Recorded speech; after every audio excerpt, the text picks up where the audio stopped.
जय श्री राम, जय श्री हनुमान। श्री रामचरितमानस बालकांड दोहा 7 चौपाई संख्या 6। निज कविता के ही लागन नीका, सरस हो अथवा फीका।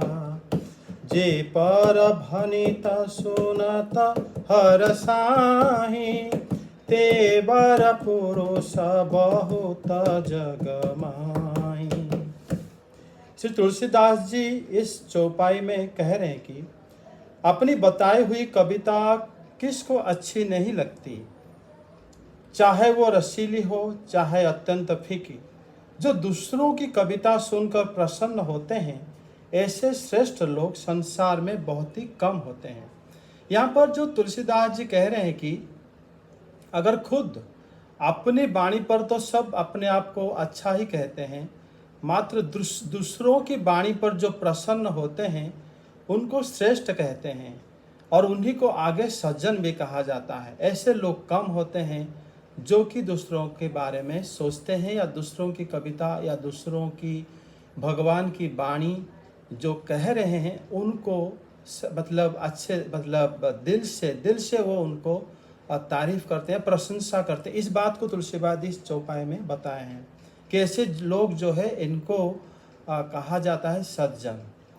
बहु जगह बहु नर सर सारी सम भाई, ते निज बाड़ी बड़हि जल पाई।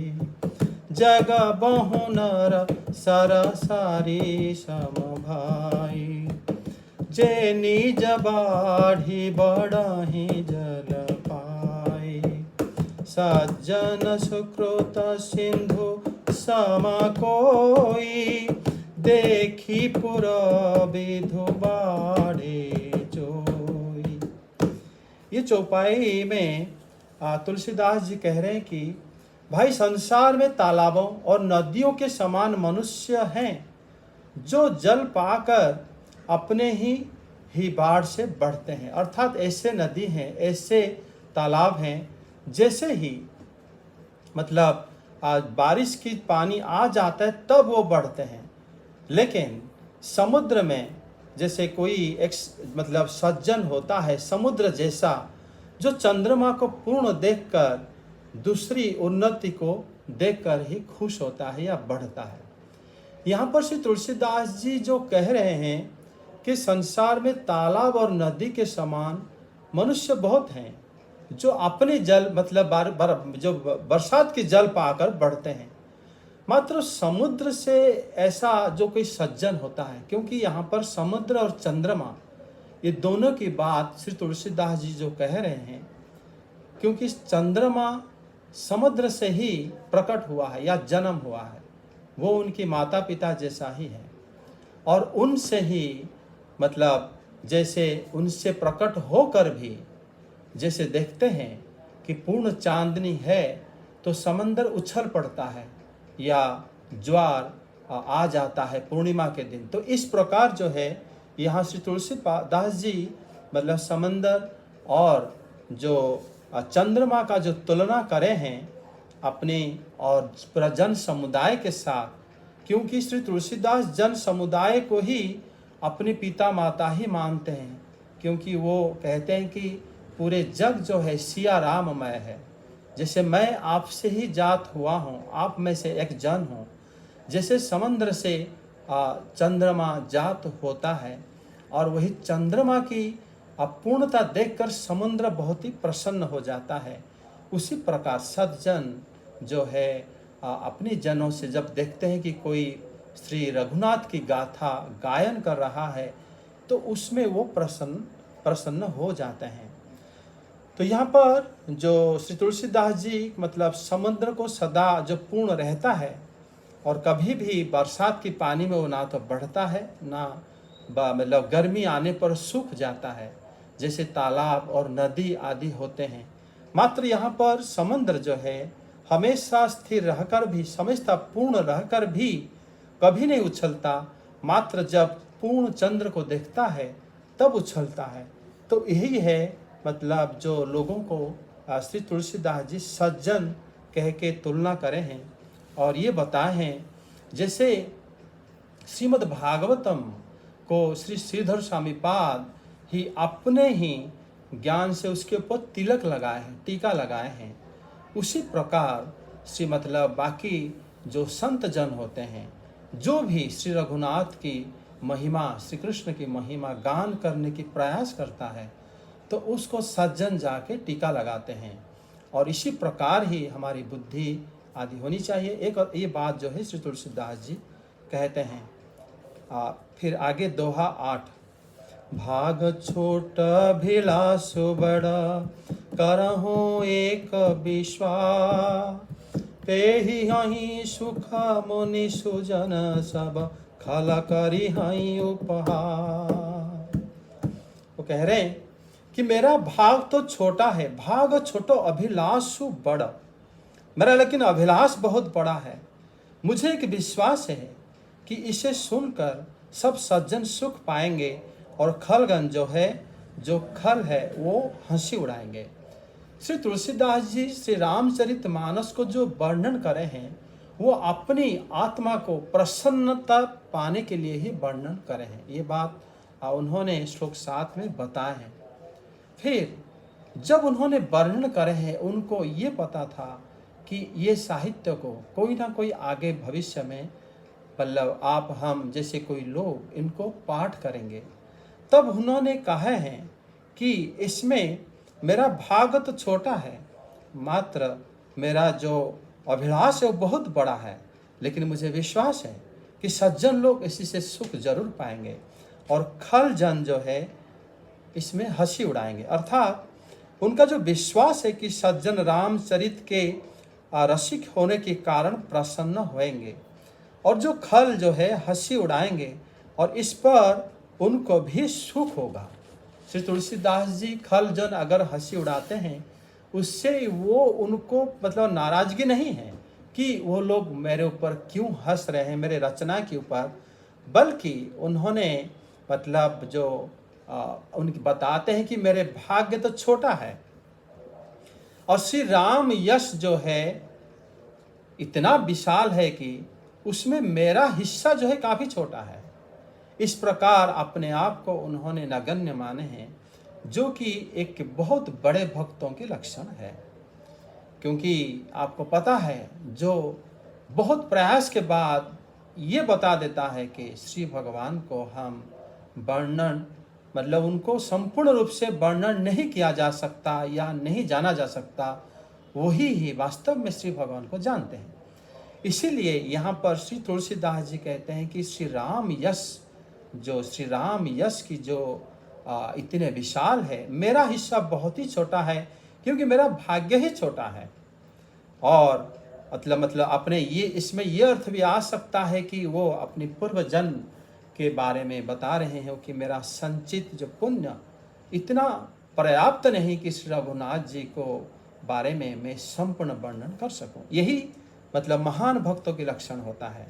मतलब यहाँ पर उन्होंने जो बताए हैं कि जो खल लोग होते हैं वो हंसी अही कूर, कुटिल, कुविचारी और पर दूषण भूषण धारी, और ये होते हैं निज बाढ़ी बढ़ही जल पाई। ये 5 प्रकार के लोग होते हैं जो आप मतलब जिस प्रकार तालाब अपने जल पाकर बढ़ते हैं, उसी प्रकार जो लोग अपने ही वाक्य को कहते हैं मेरा अच्छा नहीं हुआ, अर्थात वो अपने आप की बड़ाई करते हैं, या जो जिनका विचार ही खराब है, जो कुटिल होते हैं, जो यही इस प्रकार लोग जो क्रूर होते हैं और जो पर दूषण भूषण भारी होते हैं, इस प्रकार 5 प्रकार के लोग जो होते हैं वो मतलब इस प्रकार हंसी उड़ाते हैं। खल परिहास होई तमोरा, काक कहीं कड़कंठ कठोरा, हसई बका गादुर चातक ही, हसही मलिन खला बिमल बतकाही। यहाँ पर श्री तुलसीदास जी कह रहे हैं कि खलों के हंसने मेरा हित होगा, क्योंकि जो कौवे होते हैं वो कोकिल को कठोर कहते हैं। मतलब जो श्री तुलसीदास जी कह रहे हैं कि खल लोग अगर मेरे ऊपर हंसते हैं, ये मेरा ही हित होता है, मेरे लिए अच्छा है। क्योंकि खल परिहास दोष तो है, लेकिन श्री तुलसीदास जी कह रहे हैं कि इसमें गुण है। क्यों? मान लो कि आप साधु हो, मान लो अगर आप साधु हो, या तो आपको सज्जन लोग निश्चित रूप से आपकी बड़ाई करेंगे। अगर सज्जन कोई अभी तक मिला नहीं जो आपको बड़ाई करने वाला, लेकिन जो खल लोग हैं अगर आपकी बुराई कर रहे हैं, क्योंकि खल लोग तो हर जगह मिल जाते हैं, अगर बुराई कर रहे हैं इसका मतलब समझ जाना कि आप साधु हो। तभी तुलसीदास जी कहते हैं कि दो प्रकार के लोग साधु को मतलब जरूर पहचान में आ जाता है। अगर वो साधु है, उसको पहली बात तो जो खल जो बुरे लोग हैं निश्चित रूप से उसको निंदा करेंगे, क्योंकि वो लोग प्रचुर होते हैं। और जो साधु लोग होते हैं उनको सज्जन जरूर उनको प्रार्थना करेंगे या उनकी बड़ाई करेंगे। इसीलिए श्री तुलसीदास जी कह रहे हैं कि खल परिहास होई हित मोरा, मेरा हित होता है। क्योंकि वो कह रहे हैं जैसे कौवा होता है, वो कहता है कि कलकंठ कठोरा, वो कहता है कि जो कोयल है बहुत कठोर स्वर है उसका, है ना। इस प्रकार कौवा जो है दूसरों को बोलता है, लेकिन लोग जानते हैं कि इसमें कोयल की स्वर और जो कौवा की मतलब सुर में क्या अंतर होता है। तभी कहते हैं कि हंस ही बकर गादुर चातक ही, मतलब बगुला जो है हंस को हंसता है, चमदागढ़ पपीहों को हंसता है, और मलिन स्वभाव वाले दुष्ट लोग निर्मल वाणी पर हंसते हैं। अर्थात इसमें श्री तुलसीदास जी उनको निंदा नहीं कर रहे हैं। ये निंदा अगर हुआ है तो ये हमारी समझ की भूल है।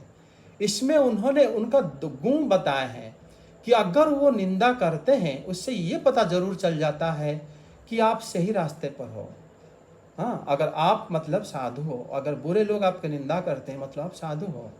इसीलिए श्री तुलसीदास जी उनके गुण को ही यहाँ पर बताए हैं, क्योंकि पूर्व श्लोक में उन्होंने ये चौपा में ये बता दिए थे कि यदि मतलब आप को निंदा आदि करते हैं, वो ये बताए थे कि मेरा वचन सुनकर सज्जन लोग निश्चित रूप से मेरा जो है बड़ाई करेंगे, क्योंकि मैं उनकी बच्चा जैसा हूँ। जैसे कि बच्चा अपनी पिता माता के सामने जैसा भी बोलता है उनको आनंद आता है। चूँकि आप सब लोग मतलब सिया राममय हो और मैं के किंकर हूँ, इसीलिए आप लोग जरूर मेरे वाणी को आपको अच्छा ही लगेगा। ये श्री तुलसीदास जी पहले कह चुके हैं। उसके बाद वो बता रहेंगे अगर आप सही रास्ते में, अगर आप सही मायने में आप अगर श्री रघुनाथ जी की गुण गाथा कर रहे हो, अगर दुष्ट लोग आपको निंदा कर रहे हैं, इसका मतलब आप सही मायने में साधु हो। अगर या तो सज्जन लोग आपकी बड़ाई करेंगे या दुष्ट लोग आपकी निंदा करेंगे, दोनों एक ही बात है। क्योंकि काक क्रूर है और बक जो है कुटिल है, और गादुर जो है जो चमदागढ़ कुविचारी है, और मलिन स्वभाव जो खर लोग जो है वो परदूषण भूषणधारी हैं। ये लोग जो है अगर आपके प्रति मतलब अन्यथा भाव रखते हैं तो इसमें आप इसका मतलब बिल्कुल आप परेशान या मतलब अन्यथा नहीं सोचनी चाहिए। कविता रसिका नारामा पदने हो, तिन्ह कहाँ सुखद हास रसये हो, भाषा भनित भोरी मति मोरी, हंसी बेजोगो हंसे नहीं कोरी, प्रभु पद प्रीति न समुझिनी की, तिन्हि कथा सुनी लागी फीकी, हरि पर पद रतिमति न को तरकी, हरिहर पद रति मति न कुतरकी, तिन्ह कहु मधुर कथा रघुबर की, राम भक्ति प्रभु सीता जिया जानी, सुनी हाई सुजन सराही सुबानी। यहाँ पर श्री तुलसीदास जी बता रहे हैं कि जो कविता के रसिक हैं परंतु श्री राम चरण में प्रेम नहीं है, कविता रसिक न राम पद ने हो, श्री भगवान के चरण में उसका प्रेम नहीं, लेकिन एक कवि है, उसको यह हास्य रस होकर सुख देगा। वो कह रहे हैं तिन्ह कहाँ सुखद हास रस एहो, तो वो हंसेंगे। क्यों हंसेंगे उसका अभी हम चर्चा करेंगे, वो लोग क्यों हंसेंगे। हरे कृष्ण। इसमें हाँ बता।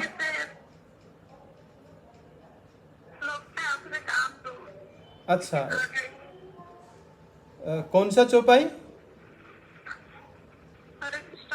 हरे कृष्ण।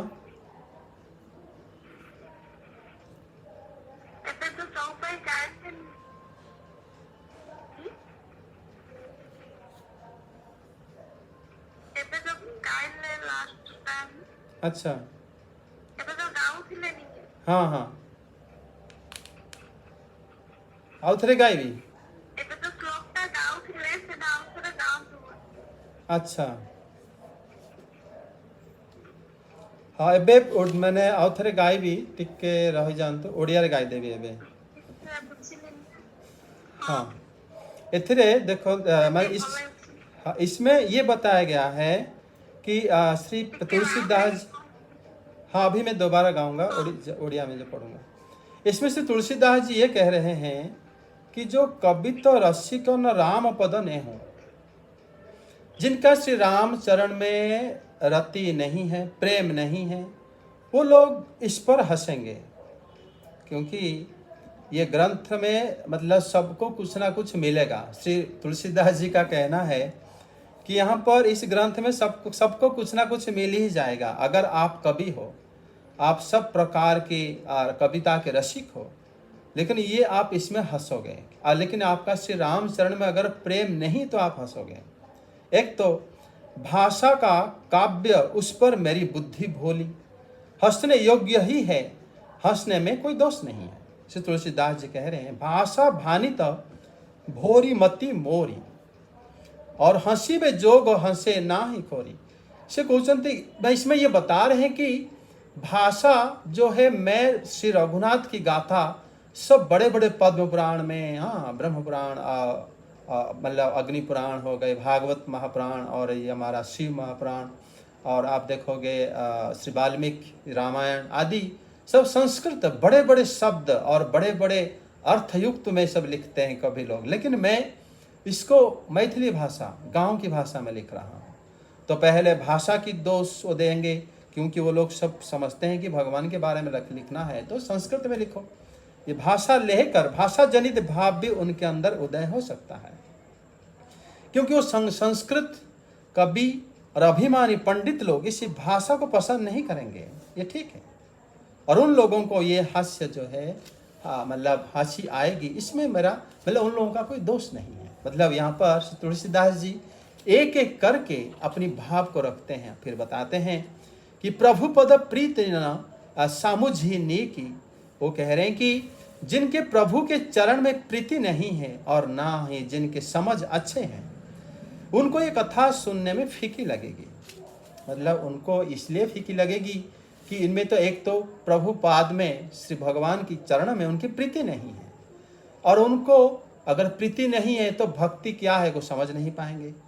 दूसरी बात, वो लोग कवि हैं और कवि का रस यहाँ पर कुछ नहीं मिलेगा। मतलब दोनों तरफ से उनको फीकी फीकी ही लगेगी।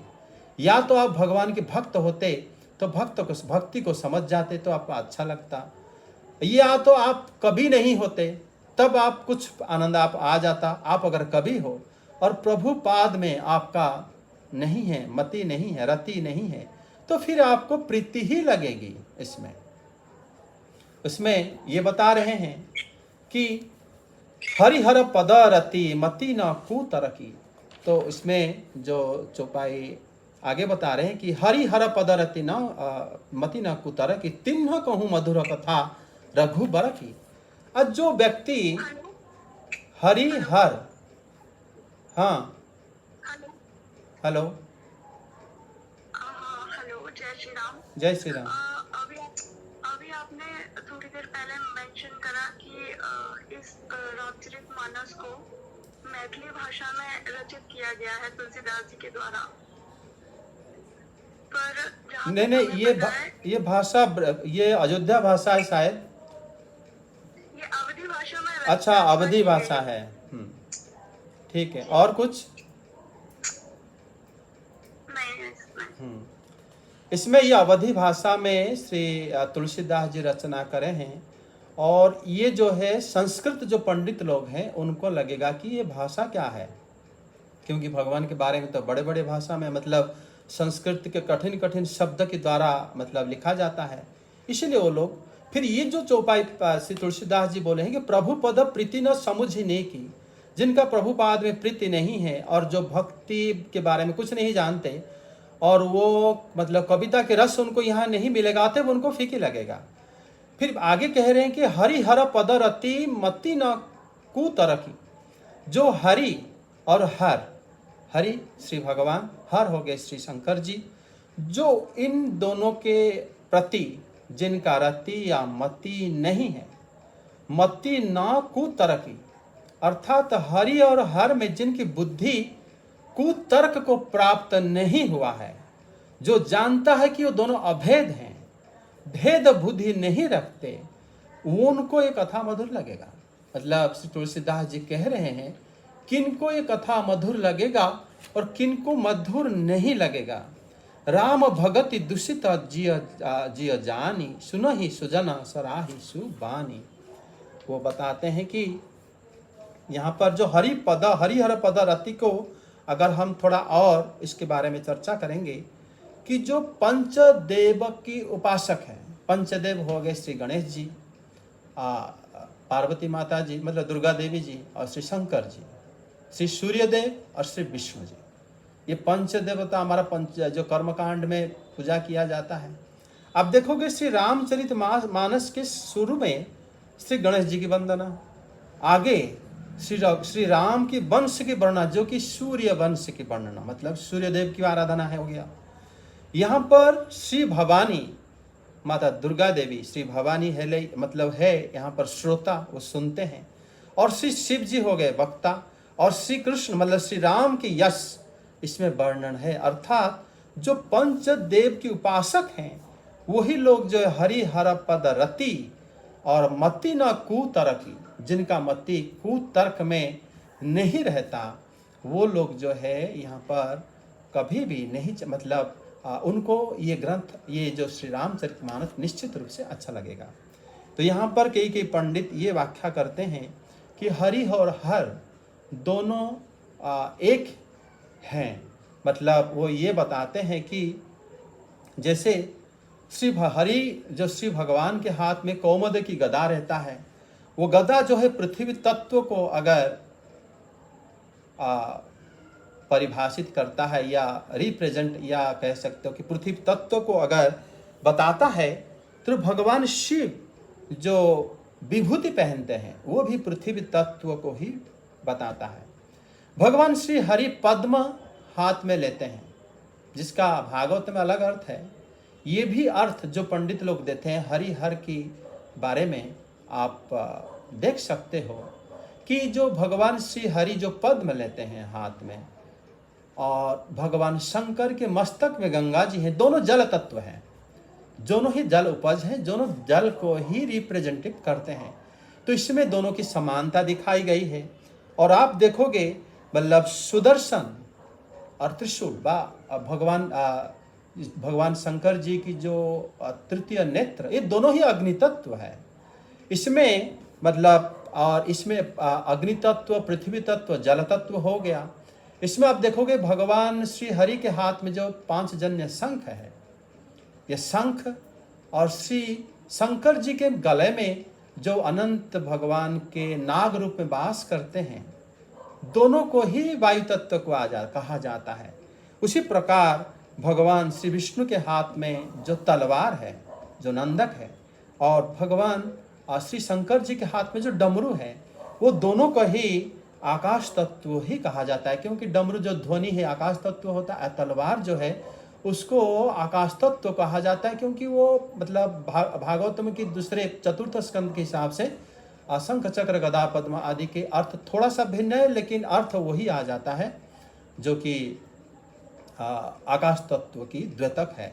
इस प्रकार भी अगर देखोगे दोनों ही 5 तत्वों की ही बखान करते हैं या अधिकारी हैं, इसीलिए पंडित लोग भी श्री हरिहर अभेद तत्व को कहते हैं। तो इस बारे में जो है जो जानते हैं वही लोग ही श्री भगवान को या उनको ही ये जो कविता श्री रामचरितमानस उनको ही अच्छा लगेगा। इसके बाद जो है आगे जो चौपाई है हम अगले क्लास में डिस्कस करेंगे। जय श्री राम, जय श्री हनुमान, जय श्री तुलसीदास जी।